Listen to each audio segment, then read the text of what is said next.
जय हिंद दोस्तों। आइए हम लोग क्वेश्चन के ऊपर बात करते हैं कि अकबर का जो है जन्म 1542 ईस्वी में कहाँ पर हुआ था। तो अमरकोट में हुआ था। किनके दरबार थी में महल में हुआ था। राणा वो जो राणा बीरसाल के महल में हुआ था। जो इनके पिता थे हुमायूं, उन्हीं का वो दोस्त थे। तो 1500 जैसे 41 ईस्वी में जब मतलब 1540 में इसके साथ में शेरशाह सूरी के साथ में युद्ध हुआ था हुमायूं का, और हुमायूं और शेरशाह सूरी ने दिल्ली पे कब्जा कर लिया था। तो वह पूरे 15 वर्षों तक घुमक्कड़ जैसा हुमायूं ने जिंदगी जिया हुआ था। इसलिए उन्होंने 1541 ईस्वी में उन्होंने शादी किया। 1542 ईस्वी में मतलब इनके अकबर का जन्म हुआ 1 वर्षों की बाद। अगर बात करेंगे अकबर का, तो अकबर के जो है जब गद्दी पे बैठा था उसमें वो पानीपत का दूसरा युद्ध जो हुआ था 1556 ईस्वी में, यही अकबर और हेमू के बीच में हुआ था। जो हेमू था उसका नाम था हेमचंद्र विक्रमादित्य, क्योंकि विक्रमादित्य की उपाधि उसने धारण कर रखा था। और उसमें क्या होता, अकबर के विजय हो गया था। उसमें उसके जो बैरम खान थे इसके सेनापति हुआ करते थे। अकबर की बात करेंगे तो अकबर इनके मतलब और भी इसके अलावा युद्ध लड़ा गया है, जैसे कि हल्दी घाटी का युद्ध 1576 ईस्वी में महाराणा प्रताप और अकबर के बीच हुआ था, जिसमें इनकी विजय हो गई थी। जबकि अकबर की सबसे अंतिम अगर युद्ध की बात करेंगे तो 1601 ईस्वी में हुआ था, असीरगढ़ का युद्ध हुआ था, जो कि किसी तरह से घूस वगैरह देकर। क्यों घूस देना पड़ा, क्योंकि यह उस समय पूरा बूढ़ा हो चुका था। किस तरह से वह युद्ध को इसको जीतना ही था, इसलिए उसने किसी तरह से धोखा मतलब धोखा में या पैसा देकर उसने युद्ध को जीत लिया था। उसी तरह से पानीपत का पहला युद्ध का बात करेंगे तो 1526 ईस्वी में हुआ था, बाबर और इब्राहिम लोदी के बीच में, जिसमें इब्राहिम लोदी की मृत्यु हो गई थी। और पानीपत का तीसरा युद्ध हुआ था 1761 ईस्वी में। याद रखना कब हुआ था, तो 1761 ईस्वी में हुआ था अहमद शाह अब्दाली और मराठा के बीच। मराठा में कौन थे, तो बालाजी जो थे बाजीराव, जो नाना साहब के नाम से फेमस थे, उन्हीं के बीच युद्ध हुआ था। हालांकि जो नाना साहब थे वह इस दुख नहीं सह पाने के कारण उनकी मृत्यु हो गई थी। उसके अलावा याद रखिएगा, ये जो थे नाना साहब एक 1857 की क्रांति में भी जो है व्यक्ति जो कानपुर से भाग लिए हुए थे, एक अलग नाना साहब है और ये एक अलग नाना साहब है, जो कि मराठा में है, उसके नाम से जाना जाते थे, बालाजी बाजीराव को। ठीक। और उसके बात कर रहे हैं अकबर का, तो अकबर ने बहुत सारे मतलब धार्मिक सुधार वगैरह इसने किया हुआ था। जैसे कि 1562 में हरमदल से मुक्ति हुआ था, 1562 में ही दास प्रथा के अंत, 1563 में तीर्थ यात्रा का अंत, 1564 ईस्वी में जजिया कर के समाप्ति हुआ, 1571 में फतेहपुर सीकरी की स्थापना, जो अपनी राजधानी है आगरा से लेकर फतेहपुर सीकरी। 1571 में इबादत खाना की स्थापना, 1578 ईस्वी में मजहर की घोषणा, इबादत खाना 75 में, इबादत खाने में सभी लोगों को आने की अनुमति 1578 ईस्वी में, और मजहर की घोषणा 1579 ईस्वी में। जबकि दीन इलाही धर्म की स्थापना 1582 में, जबकि इलाही एगो कैलेंडर था 1583 ईस्वी में चला हुआ था। और पुनः अपनी राजधानी 1585 ईस्वी में फतेहपुर सीकरी से लेकर वह लाहौर लेकर चला गया था। इसके अलावा अकबर के काल में जैसे कि मतलब आगरा का किला बना था, इलाहाबाद का किला, लाहौर का किला, दीवाने खास, दीवाने आम है, फतेहपुर सीकरी है, ये सब बना हुआ था। जबकि अकबर की अगर बात करेंगे तो इनके गुरु थे सलीम चिश्ती थे, उनका भी मकबरा कहाँ पे है, मतलब वो फतेहपुर सीकरी में है। आज अकबर की मृत्यु हो गए थे, उसको भी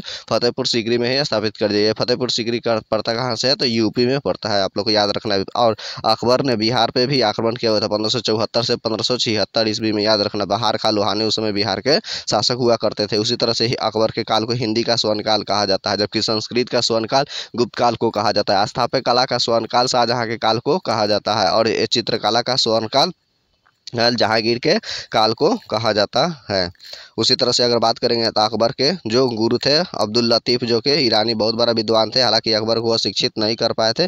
और इसके अलावा लेकिन अकबर के अगर आध्यात्मिक गुरु की बात किया जाएगा तो याद रखना है, सिख धर्म के जो तीसरे गुरु है अमरदास वह थे। इसीलिए अमरदास से वह गोविंदवान में जाकर भेंट किए हुए थे। भेंट करने के पश्चात उन्होंने आशीर्वाद दिया था इनके बेटा पुत्र सलीम का, यानी कि जहांगीर का जन्म हुआ था। इसके खुश होकर अकबर ने 500 बीघा उनकी बेटी को जमीन ने दान दिए हुए थे। उसी 500 बीघा पर क्या हुआ था, अमृतसर नगर की स्थापना किए हुए थे, जो सिखों के चौथे गुरु थे, यानी कि इनके दामाद थे। किनके दामाद थे, तो मतलब तीसरे गुरु जो थे अमरदास, उन्हीं के चौथे जो दामाद रामदास थे, उन्होंने अमृतसर नगर की स्थापना किया था और जलाशय के खुदवाए हुए थे। इसके अलावा अगर बात करेंगे अकबर से, तो एक अकबर द्वितीय भी है, याद रखना है। अकबर द्वितीय जो कि राजा राम मोहन राय को अपना पेंशन शुरू करने के लिए वह इंग्लैंड भेजता है, वह एक अकबर द्वितीय है। इसके अलावा औरंगजेब का भी एक पुत्र है, वह भी अकबर द्वितीय के नाम से फेमस था, जो कि उसने विद्रोह कर दिया था, जिसका औरंगजेब ने उसे मरवा दिया था। नेक्स्ट फिर आएगा अकबर के बारे में, तो आपको हम बताते हैं। जब तक ले चलते हैं आगे की ओर क्वेश्चन। मानव सर्वप्रथम 1969 ईस्वी में चंद्रमा पे उतरा हुआ था। याद रखना है किसके द्वारा उतरा हुआ था, तो अपोलो 11 के द्वारा इसने उतरा हुआ था। पहला व्यक्ति जो था वह अमेरिका का नील आर्मस्ट्रांग था और दूसरी का जो व्यक्ति था एल्ड्रिन। याद रखना दूसरा व्यक्ति एल्ड्रिन था, जबकि तीसरा व्यक्ति कदम उस पर नहीं रखा हुआ था बल्कि वह यान में ही अपना बैठा रहा, उसका नाम था कॉलिंग्स। याद रखना तीसरा जो व्यक्ति था वह कॉलिंग्स। जबकि 1969 ईस्वी में याद रखना मतलब 15 अगस्त 1969 को ही अपना भारत का इसरो की स्थापना होता है। अभी उसका के सोमनाथन है। अभी देखिए आपने चंद्रयान 3 जिस तरह से लॉन्च हुआ है मतलब ये इसरो का ही अध्यक्ष थे सोमनाथन। इसके अलावा अगर बात करेंगे 1969 में ही तो 14 बैंकों का भी रजिस्ट्रेशन हुआ था इंदिरा गांधी के समय में। उसके अलावा 6 अन्य बैंकों का भी हुआ था 1980 में। तो 14 6 20 हो गए थे बैंक। लेकिन अभी वर्तमान में कितने बैंक हैं, तो टोटल याद रखना है कि 12 अनुसूचित बैंकों की संख्या है। उसी तरह से चंद्रमा आया, तो चंद्रमा का अध्ययन क्या कहलाता है, सेलुलॉजी। चंद्रमा क्या है, एक उपग्रह है। किसका उपग्रह है, तो पृथ्वी का।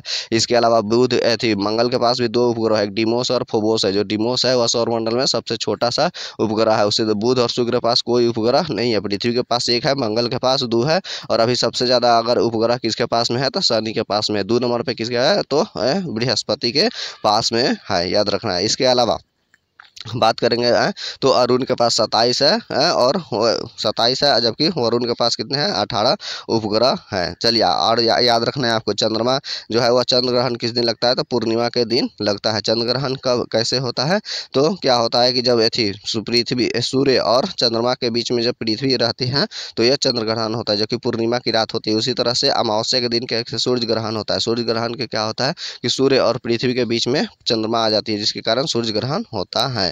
चलिए नेक्स्ट क्वेश्चन हम लोग देखते हैं कि बुध ग्रह का एक दिन पृथ्वी दिवस के कितने दिनों के बराबर होता है, तो 90 दिवसों के बराबर होता है। याद रखना है, तो 90 दिवस के बराबर होता है। उसी तरह से चूंकि ये एक केपलर है जिन्होंने ग्रहों का गति का नियम दिया हुआ था, उन्होंने बताया हुआ था कि जिसकी त्रिज्या मतलब जो सूर्य से जितना ही नजदीक होगा उसका मतलब जो घूर्णन काल जो होगा वह उसके चारों तो परिक्रमण काल उतना ही छोटा होता है। जो जितना ही दूर रहता है तो उसका अति होता है, क्योंकि त्रिज्या बढ़ने के साथ साथ याद रखिएगा आवर्तकाल बढ़ जाता है।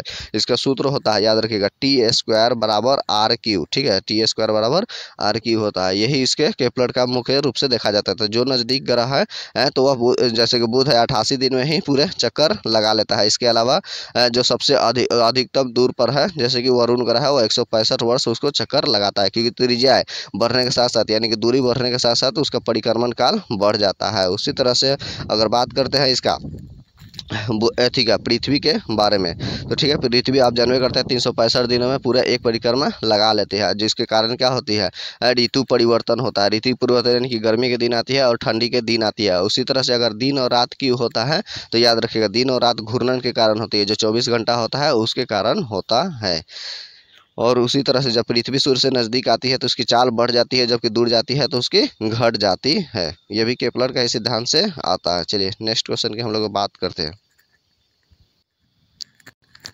नेक्स्ट क्वेश्चन है कि जालियांवाला जो है बाग नरसार के लिए ओ डायर को 1940 ईस्वी में किसने गोली मार रखी थी, तो उधम सिंह ने इसको मारा था। यही है ओ डायर।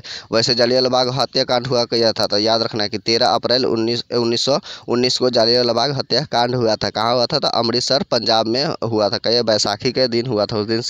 उसी दिन क्या हुआ था, सभी लोग जनसभा एक जगह होकर इकट्ठा होकर कर रहे थे। किसका विरोध कर रहे थे, तो रॉलेट एक्ट का विरोध कर रहे थे। हालांकि वह विरोध नहीं था, एक और भी पहले से था। इसके अलावा डॉक्टर सैफुद्दीन कुचलू, सतपाल मलिक, 2 व्यक्तियों की गिरफ्तारी हो गई थी, तो उन्हीं को छुड़ाने के लिए जनसभा हो रहे थे, जिसमें से ओ डायर जो था एक तरह का समझे तो वह डीएम था यानी कि उपराज्यपाल। उसने आदेश दिया मतलब चलाने के लिए हत्या कराने के लिए गोली चलाने का आदेश दिया था। जबकि आर डायर, याद रखने कौन था, आर डायर एक तरह का यह एसपी था। इसी ने यहाँ पर जगह पर स्थल पर पहुँचकर उसने गोली चला दी थी, जिसके वजह से लगभग माने जाते हैं कि 1000 से अधिक लोगों ने मारे गए थे। जबकि इसकी रिपोर्ट के अनुसार जो हंटर कमीशन बैठी थी 1920 में, तो उसके अनुसार मात्र कहा जाता है कि 389 व्यक्तियों की ही मृत्यु हुई थी। इसके अलावा जो हंटर सिंह आयोग का जिसमें एक मदन मालवीय समिति के भी इसकी स्थापना किया गया था। बात करते हैं जालियांवाला बाग हत्या कांड के लेकर थे। इसके मतलब ये जो था हुआ था जिसके कारण गांधी जी बहुत दुखी हो गए। गांधी जी ने मतलब केसर हिंद के उपाधि लौटा दिए थे। इसके अलावा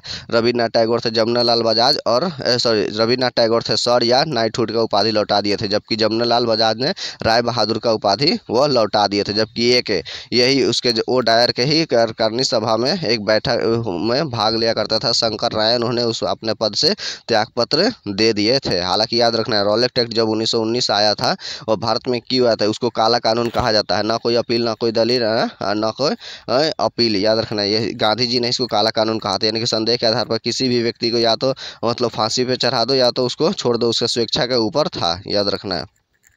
इसके अलावा अगर बात करते हैं, हाँ वही जब रॉलेट एक्ट क्यों मांगा गया था, क्योंकि प्रथम विश्व युद्ध में अंग्रेजों ने वादा किया हुआ था कि हम भारत को आज़ाद कर देंगे। तो 1914 से 18 तक ले जब प्रथम युद्ध समाप्त हो गया था 18 में जाकर, तो 1919 में वर्साई की संधि हुआ और ठीक उसी समय में ही भारत में भी अब मांग उठी कि हाँ हमें भारत की अब आज़ादी दे दो। तो उस पर से उसने क्या हुआ कि उल्टा हमने मतलब उसे मतलब भीख में हमने रोटी मांगी और उसने हमें क्या किया, पत्थर दे दिया। उसी समय इन्होंने गांधी जी बोला था। और याद रखें उसी तो उसने रॉलेट एक्ट भेज दिया। रॉलेट एक्ट का विरोध होने लगा जिसमें सैफुद्दीन कोचली और सतपाल मलिक पकड़ा गए थे, उन्हीं को लेकर ये सब हुआ था। उसी की बात करते हैं 1920 में तो असहयोग आंदोलन गांधी जी शुरू किए थे, जो कि चौरी चौरी हत्याकांड जो हुआ था 5 फरवरी 1922 को गोरखपुर यूपी में, जिसके कारण उसको लौटा मतलब गांधी जी वापस ले गए थे। याद रखना है। तो हालांकि याद रखिएगा ये उधम सिंह कितना बड़ा इंतकाम की अपने आग ले पूरे 21 वर्षों के बाद 21 सालों के बाद इसने इंग्लैंड में जाकर मतलब उसने वो डायर की हत्या कर दिया था, जबकि आर डायर का जो था ना उसको अंग्रेजों ने पुरस्कृत वगैरह भी काफ़ी ज़्यादा मात्रा में किया हुआ था। चलिए नेक्स्ट क्वेश्चन की बात करते हैं कि रानी लक्ष्मीबाई बचपन का नाम क्या था, मनुबाई था, कि अंग्रेजों से लड़ते हुए कालपति के युद्ध में मारी गई हुई थी। तो रानी लक्ष्मीबाई जो थी ये थी से झांसी से लड़ी हुई थी, जिसको अंग्रेजों ने एक जो हीरोज था उसने इसको युद्ध को दबा दिया था। हीरोज और पूरे 1857 की क्रांति में अगर देखा जाए तो हीरोज ही उसने लिख रखा था कि पूरे 1857 की क्रांति में सिर्फ एक ही कोई अकेला मर्द था, तो वो थी रानी लक्ष्मीबाई। उसी तरह 1857 की क्रांति लॉर्ड कैनिंग के समय में लड़ा गया था। बात करते हैं दिल्ली से कौन थे, तो बहादुर शाह जफर जो थे वह द्वितीय जो वह थे। उसके बाद कानपुर से नाना साहब थे और इलाहाबाद से लियाकत अली थे, लखनऊ से बेगम हजरत महल, और बिहार के जगदीशपुर से थे जो ये थे वीर कुंवर सिंह थे। इसके अलावा पटना से जो पुस्तक विक्रेता थे वह पीर अली थे। उसी तरह बरेली से बहादुर खान थे। और उसी तरह से अगर दिल्ली के विद्रोह के दबाने वाले में अगर नेता में देखा जाए तो निकलसन और हडसन था। कानपुर और इसके अलावा ये थी लखनऊ वाला में वह कैंपबेल दबा दिया था, और ये झांसी से हीरोज इसको दबा दिया था। बिहार में टेलर और आयर जो था उसने युद्ध को दबा दिया था। इलाहाबाद से जो कर्नल नील था उसने इस युद्ध को समाप्ति कर दिया था। हालांकि 1857 की क्रांति अब तक का भारत सबसे बड़ा था, क्योंकि 10 मई यह मेरठ से शुरू हुआ था, 11 मई को दिल्ली पर पहुंच के 12 मई को पूरी तरफ से दिल्ली पे कब्जा कर लिया गया था भारतीयों के द्वारा। उसी में बहादुर शाह जफर द्वितीय को अपना नेता चुन करके ऐथी कर दिया। हालांकि उस बहादुर शाह जफर द्वितीय काफ़ी बूढ़े उस समय हो चुके थे। हालांकि यह मंगल पांडे को लेकर हुआ था। आखिर हुआ क्यों था, क्योंकि जो चर्बी वाला कारतूस जो था जिसमें माना जाता है कि सुअर और गाय के जो चर्बी से वह बनता था, जिसके वजह से दांतों से खींचना पड़ता था, और वह एक ब्राह्मण जाति से थे मंगल पांडे, तो इसलिए उन्होंने उसका युद्ध का विरोध किया हुआ था। हालांकि इसमें कुछ तरह से धार्मिक कारण के साथ साथ देश की स्वतंत्रता के प्रति पहला बिगुल इसी 1857 की क्रांति में ही बजा हुआ था। इसके अलावा और बात करेंगे तो इसका प्रतीक चिन्ह क्या था, तो रोटी और कमल था। याद रखेगा। और शुरू में अंग्रेज भारतीय व्यक्ति 5 और अंग्रेज एक हुआ करते थे, लेकिन 1857 की क्रांति के पश्चात में इसमें घटा दिया गया, जिसमें दो भारतीय और 1 अंग्रेजों को रखा गया, यानी कि 2:1 में। पहले 5:1 था, बाद में 2:1 के रूप में कर दिया गया था। चलिए नेक्स्ट क्वेश्चन देखते हैं हम लोग। नेक्स्ट क्वेश्चन है कि कला की जो है गंधार शैली का विकास किसके समय में हुआ था, तो कुषाण के समय में हुआ था। और इसके अलावा याद रखिएगा कुषाण जो था वह जो कुषाण के समय में हुआ था। कुषाण वंश का संस्थापक में कुजुल कटपिसेस को माना जाता है, लेकिन सबसे महान शासक में कनिष्क था, जिस कनिष्क ने एक चाइना के मतलब शासक था पेन चौवा, उसके साथ भी उसने युद्ध किया हुआ था। और जबकि बौद्ध धर्म का चौथा बौद्ध संघ थी कनिष्क के समय में हुआ था कुंडलवन जम्मू कश्मीर में, जिसके अध्यक्ष के रूप में वसुमित्र थे और उपाध्यक्ष के रूप में अश्वघोष थे। अश्वघोष ने बुद्ध चरित्र पुस्तक लिखा हुआ था, जो कि संस्कृत भाषा में लिखा गया था। इसके अलावा कनिष्क ने बौद्ध धर्म के महायान शाखा से वह जुड़े हुए थे, और ये कनिष्क के समय में सबसे ज़्यादा सोने के सिक्के जारी हुए थे, जो ज़्यादा मात्रा में थोड़ा सा कम ही था, लेकिन सबसे ज़्यादा शुद्ध था। जबकि सबसे ज़्यादा सोना की मात्रा गुप्त समय में हुआ था, और सबसे पहले सोने का सिक्का हिंद यूनानी शासकों के द्वारा जारी किया गया था। और इसके अलावा कुषाण काल के ने बौद्ध धर्म के जो महायान शाखा है उसको ज़्यादा संरक्षण, इसका कुषाण जो कनिष्क था इसकी पहली राजधानी पुरुषपुर पेशावर वाला क्षेत्र में था, दूसरी राजधानी उसका मथुरा हुआ करता था। इसके अलावा कनिष्क जो था वह पटना पर भी आक्रमण करके जो अश्वघोष था उसको यहाँ से लेकर गया था। अश्वघोष क्या थे, महान लेखक थे। चलिए नेक्स्ट क्वेश्चन देखते हैं कि चरक जो है प्राचीन औषधि जो है आयुर्वेद के जनक के रूप में जाना जाता है। इन्होंने चरक संहिता पुस्तक इन्होंने लिखा हुआ था आयुर्वेद का है। और एक और तब तक चलिए नेक्स्ट क्वेश्चन देखते हैं, आएगा उससे जुड़ा हुआ फिर हम आपको बताते हैं। चलिए भारत का प्रथम जो है नाभिकीय ऊर्जा संयंत्र तारापुर कहाँ पे है, वह महाराष्ट्र में स्थापित किया गया। उसी तरह से नौराला कहाँ पे है तो उत्तर प्रदेश में है। कलपक्कम कहाँ पे है तो तमिलनाडु में है। इसके अलावा ये नाभिकीय ऊर्जा होता क्या है, तो याद रखना नाभिकीय ऊर्जा क्या होता है कि उसमें ऊर्जा के रूप में उसमें ईंधन के रूप में यूरेनियम 235 का प्रयोग किया जाता है, जिसका नाभिकीय क्या होता है विखंडन होता है। हालांकि इसको एथी में रखा जाता है, रिएक्टर में इसको विस्फोट कराया जाता है। नाभिकीय एक रिएक्टर होता है जहाँ से बिजली उत्पादन की जाती है, तो उसमें कैडमियम और बोरॉन की क्षार नियंत्रक क्षार के रूप में प्रयोग किया जाता है और ईंधन के रूप में यूरेनियम 235 का प्रयोग किया जाता है। जबकि मंदक के रूप में भारी जल यानी कि D2O का प्रयोग किया जाता है। तो जब भारी जल D2O का प्रयोग किया जाता है मंदक के रूप में तो स्विमिंग पूल रिएक्टर कहा जाता है। अगर वही हम ग्रेफाइट का प्रयोग करेंगे तो उसे परमाणु पाइल कहा जाता है। याद रखेगा नाभिकीय रिएक्टर में जो श्रृंखला अभिक्रिया चलती है नियंत्रित चलती है। नियंत्रित इसलिए यानी कि कंट्रोल के रूप में चलती है। क्यों बोलता है, क्योंकि इसमें 3 इलेक्ट्रॉन उत्पन्न होते हैं, तो इसमें से 3 में से 2 को कैडमियम और बोरॉन की क्षार अवशोषित कर लेता है, सिर्फ एक ही न्यूट्रॉन फिर आगे की तरफ जाता है, जिसके साथ हर बार 2-2 कंट्रोल हो जाती है। वरना 1 से 3, 3 से 9, 9 से 27 इस तरह से श्रृंखला अभिक्रिया कुछ ही सेकंड में लाखों करोड़ों में पहुंच जाएगा। उसके पश्चात क्या हो जाएगा नाभिकीय रिएक्टर विस्फोट हो जाती है। और यूरेनियम याद रखें, यूरेनियम जो है 235 और उसकी परमाणु संख्या 92 होती है। तो यूरेनियम 92 व क्रिप्टन 36 और बेरियम 56 में टूट जाता है, उसे वही होता है उसका। और परमाणु बम के जो बनने का कारण है नाभिकीय विखंडन के सिद्धांत पे ही कार्य करता है, जबकि नाभिकीय संलयन पर हाइड्रोजन बम बनता है। और नाभिकीय कचरा से जो होता है वह उत्पन्न जो होती है किरणें वह काफ़ी ज़्यादा खतरनाक होती है। इसमें से अल्फा बीटा गामा हमेशा स्वतः ही उत्सर्जित होती रहती है। अल्फा क्या आने के हीलियम के नाभिक के समान है, उसी तरह से बीटा एक इलेक्ट्रॉन के समान है और गामा किरणें जो है वह एक मतलब फोटोन के ऊर्जा के समान होती है। अल्फा पर प्लस पॉजिटिव चार्ज होता है यानी कि पॉजिटिव चार्ज होता है और इलेक्ट्रॉन पर निगेटिव होता है, जबकि गामा पर कोई चार्ज नहीं होता यानी कि वह एक उदासीन के रूप में जाना जाता है, यानी कि फोटोन उस के ऊर्जा वाला स्रोत के देखते हुए। इसके अलावा जब एक अल्फा किरण जब किसी भी नाभिक से निकलती है तो उसमें से 2 परमाणु संख्या और 4 परमाणु भार के घट जाता है। इसके और बीटा किरण अगर 1 निकलती है तो उसके परमाणु संख्या में 1 वृद्धि हो जाती है, जबकि उसके भार में कोई परिवर्तन नहीं होता। और एक गामा किरण के निकलने से कोई तरह के उसमें परिवर्तन देखने को नहीं मिलता है। आइए नेक्स्ट क्वेश्चन देखते हैं। नेक्स्ट क्वेश्चन है कि इसका जो यही कि प्रथम जो है लोकसभा के अध्यक्ष कौन थे, तो GV मावलंकर थे। याद रखना गणेश वासुदेव मावलंकर थे ये लोकसभा का अध्यक्ष का। लोकसभा का अध्यक्ष की चर्चा कितना है, अनुच्छेद 93 में है, जबकि राज्यसभा के सभापति की चर्चा कितना में मिलती है तो 89 अनुच्छेद में मिलता है। लोकसभा के अध्यक्ष का वेतन कितना है तो 4 लाख रुपया होता है। उसी तरह से उपराष्ट्रपति जो है उनका वेतन भी कितना है जो 4 लाख ही है। और उपराष्ट्रपति के वेतन उपराष्ट्रपति पद के लिए नहीं मिलता है, बल्कि राज्यसभा के जो है सभापति के रूप में जब रहते हैं तो उसके लेकर को वेतन मिलता है। जो लोकसभा का अध्यक्ष काफ़ी पावरफुल होता है। अभी जैसे लोकसभा का अध्यक्ष कौन है, ओम बिरला है, उसी में से एक व्यक्ति को अध्यक्ष के रूप में चुना जाता है जो सबसे वरिष्ठ होता है और अनुभवी होते हैं व्यक्ति। याद रखिएगा एक राष्ट्रपति प्रोटेम स्पीकर का नियुक्ति करता है अपना से। प्रोटेम स्पीकर कौन होते हैं तो उन्हीं सभाओं में से एक वरिष्ठ व्यक्ति जो सबसे पुराने समय से चुनाव हमेशा जीतते आए होंगे लोकसभा का वही। तो जैसे ही नया नया लोकसभा का गठन मतलब होता है चुनाव कर जब असेंबली में जाते हैं लोग तो उनमें से एक प्रोटेम स्पीकर की नियुक्ति की जाती है। प्रोटेम स्पीकर का ही दायित्व होता है, तो उन सभी लोगों में से बोलकर कि एक अध्यक्ष को आप लोग चयनित कीजिए, तो चयनित के कर लिया जाता है। करने के पश्चात में जैसे ही चयनित हो जाते हैं कि ये लोकसभा का अध्यक्ष ही रहेंगे तो वह प्रोटेम स्पीकर वहां से हट जाते हैं। और याद रखिएगा लोकसभा का अध्यक्ष को जो है अध्यक्ष पद के लिए शपथ नहीं दिलाई जाती है, बल्कि एक साधारण सदस्य के रूप में ही इनको शपथ दिलाई जाती है। लोकसभा का अध्यक्ष ही इस बात का निर्णय करता है धन विधेयक 110 अनुच्छेद में धन विधेयक है या नहीं, लोकसभा का अध्यक्ष ही निर्णय करते हैं। और इसको धन विधेयक को कभी भी सदन में लाने से पहले राष्ट्रपति से पहले पूर्व अनुमति ले ली जाती है, उसके बाद ही जाके धन विधेयक लोकसभा में आती है। लोकसभा धन विधेयक हमेशा हमेशा लोकसभा में ही पहले आती है और राज्यसभा में जाती है तो राज्यसभा इसे अधिक से अधिक 14 दिनों तक रोक सकती है और या उसमें संशोधन कर सकती है। संशोधन के लिए उसमें संशोधन नहीं कर सकती है बल्कि उसमें थोड़ी सी अपनी सलाह दे सकती है, लेकिन लोकसभा उस बात को मानने के लिए बाध्य नहीं है। याद रखिएगा, लोकसभा का अध्यक्ष का अध्यक्षता के लिए कभी भी शपथ नहीं दिलाई जाती है।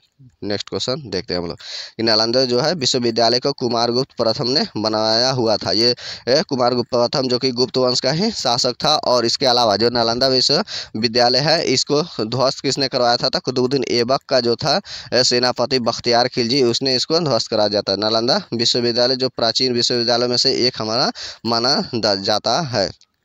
इसके अलावा अभी बात करेंगे इसके स्कंद गुप्त वंश का एक अन्य शासक था, स्कंद गुप्त था, जिसने सुदर्शन झील का, गिरनार यानी गुजरात में है, सुदर्शन झील का पुनः उद्धार करवाया हुआ था। इसके अलावा उसको शक शासक था रुद्रदामन प्रथम, उसने भी पुनरुद्धार करवाया था। जबकि सुदर्शन झील का निर्माण किसने कराया था? तो चंद्रगुप्त मौर्य ने कराया हुआ था। चलिए नेक्स्ट क्वेश्चन की हम लोग बात करते हैं। सूर्य और पृथ्वी के बीच दो उपग्रह है जो कि बुध और शुक्र ही है। और अगर बात करेंगे इसका तो सूर्य और पृथ्वी के बीच में न्यूनतम दूरी कब होती है? तो 3 जनवरी को होती है। उस घटना को क्या कहा जाता है? तो उपसौर कहा जाता है। न्यूनतम दूरी कितनी होती है? तो याद रखिएगा, औसत दूरी कितना है सूर्य और पृथ्वी के बीच? लगभग 15 करोड़ किलोमीटर है, यानी कि आता है 14.96 यानी कि लगभग 15 करोड़ किलोमीटर है। तो जब यह न्यूनतम दूरी पर होती है तो ये हो जाता है 14.71 करोड़ किलोमीटर की दूरी होती है, जो कि उपसौर की घटना कहा जाता है 3 जनवरी को होती है। उसी तरह से अधिकतम दूरी जो होती है वह 4 जुलाई को होती है। और उस अधिकतम दूरी 4 जुलाई को होती है तो किलोमीटर कितना होता है? तो 15.20 करोड़ किलोमीटर की लगभग दूरी होती है, जिसको अपसौर की घटना कहा जाता है। तो अपसौर उसी तरह से जब चंद्रमा पृथ्वी के नज़दीक से होकर गुजरती है तो उसे उपभू कहा जाता है।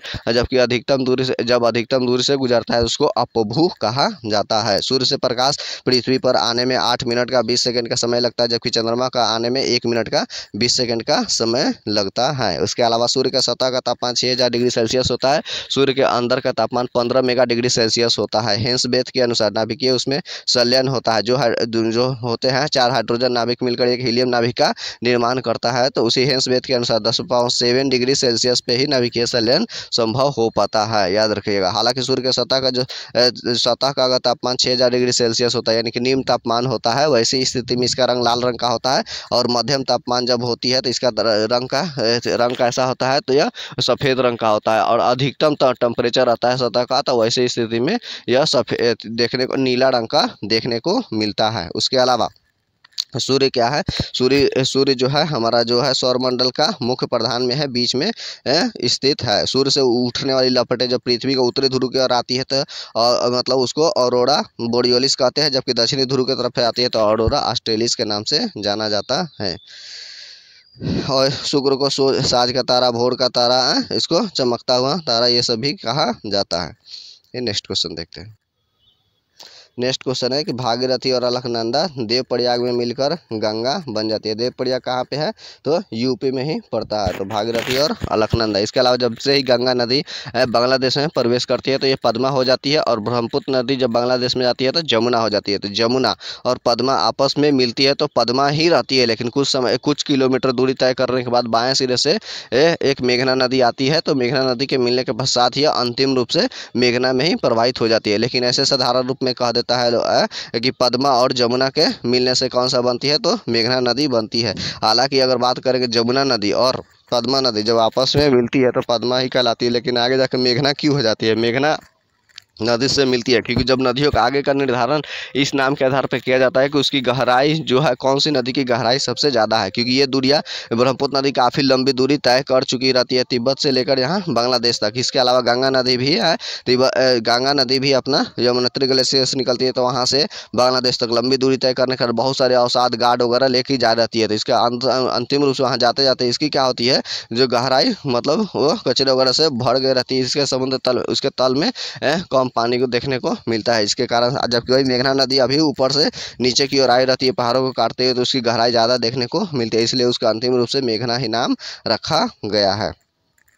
और उसी तरह से अगर बात करेंगे गंगा नदी के बारे में, तो गंगा नदी भारत की सबसे लंबी नदी है, पवित्र नदी है। और दक्षिण भारत की सबसे लंबी नदी में गोदावरी नदी है। गोदावरी नदी को ब्रीड गंगा या बूढ़ी गंगा भी कहा जाता है। उसके अलावा दक्षिण गंगा भी कहा जाता है। और दक्षिण की गंगा कहेगा तो कावेरी नदी, दक्षिण की जैसे शब्द आ जाएगा तो कावेरी नदी का आप लोग ऑप्शन लगा दीजिएगा। चलिए आगे बढ़ते हैं।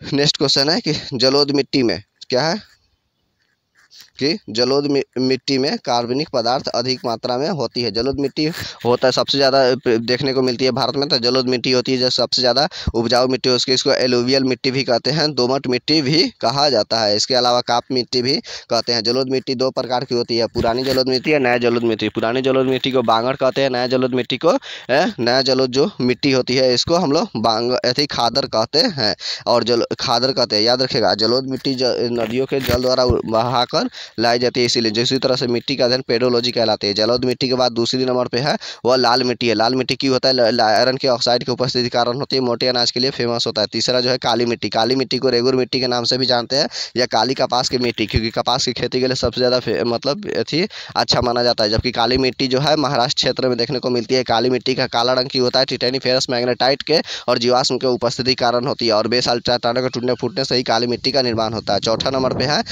लेटेराइट मिट्टी। लेटेराइट मिट्टी का लाल रंग की होता है, आयरन के ऑक्साइड की उपस्थिति के कारण होती है और उसमें भी चाय और काजू के लिए सबसे ज़्यादा फेमस है लेटेराइट मिट्टी का प्रयोग किया जाता है। वैसे मिट्टी आठ है भारत में सबसे कम मात्रा में लवणीय मिट्टी देखने को मिलती है जो कक्ष के रहने वाला आसपास में क्षेत्र में ज़्यादातर मात्रा में रहता है। तो 8 तरह की मिट्टियाँ है, लेकिन मुख्य रूप से हम लोग 4 मिट्टी के बारे में पढ़ते हैं, जलोढ़ मिट्टी, लाल मिट्टी, काली मिट्टी और लेटेराइट मिट्टी के बारे में।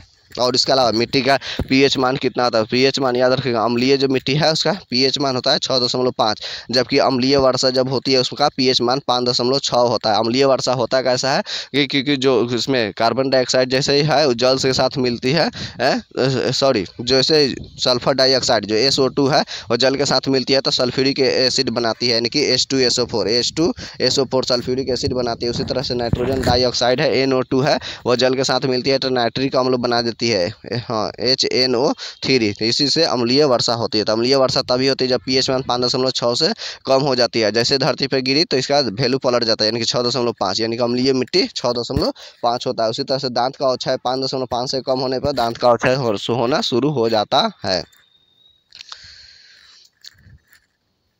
ये नेक्स्ट क्वेश्चन हम लोग देखते हैं।